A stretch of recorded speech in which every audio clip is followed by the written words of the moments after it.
unless the Democratic Party realizes that this man is an enemy to non-white people in America, and this is not an exaggeration, everything in his rhetoric and policy has said so, we will be in danger as a sovereign nation. Like, it doesn't matter if the shutdown is blamed on Republicans or Democrats. Democrats are looking at a good year. Look, it's not like people were enthusiastic about Northam in Virginia. They just wanted to vote against Trump. As long as Trump is unpopular, this is a referendum on him. Democrats win regardless of shutdown.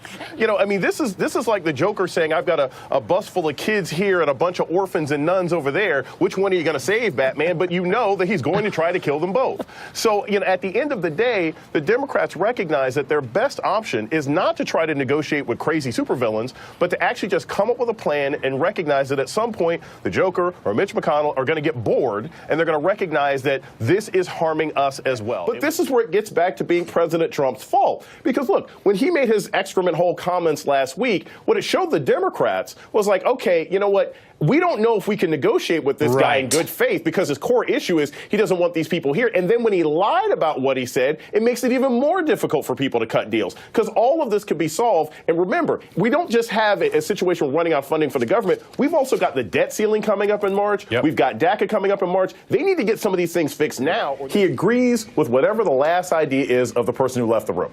That's why he was ping-ponging back and forth. I like this kind of immigration. I hate this kind of immigration. I don't like these kind of people. I like these kind of people. So the Democrats don't have to take a strong position now because they don't know what position Trump is going to have in 3 weeks. That's part of the problem. So there's no reason to plant a flag there because this is the only way Donald Trump can interact with some of these world leaders because he's not welcome in their countries. He can't go hang out with Theresa May. He would be booed if he tried to. So multilateralism's the only bilateralism for this guy. Exactly. The way that they have allowed this president and never stepped up against him to insult the process, to demean one of the most important institutions in this government, which is the Department of Justice and the FBI, I don't have any confidence. And this idea, well, we don't need to protect Mueller yet, that's like, well, you know, there are some robberies in the neighborhood, but I don't really need to start locking my door. The president has made it abundantly clear that the moment he gets a window, he's going to fire this guy. So it clearly shows that McCarthy and a lot of the Republican leadership are not interested in seeing this investigation go through. Everybody, those 9,000 people who just lost their jobs at Walmart, they don't care about that tax cut. Right. Okay, all the people who are getting new fines at Bank of America, they don't care. All the people who aren't going to get Alzheimer's medicines because Pfizer's has stopped things after getting huge tax cut, they don't care.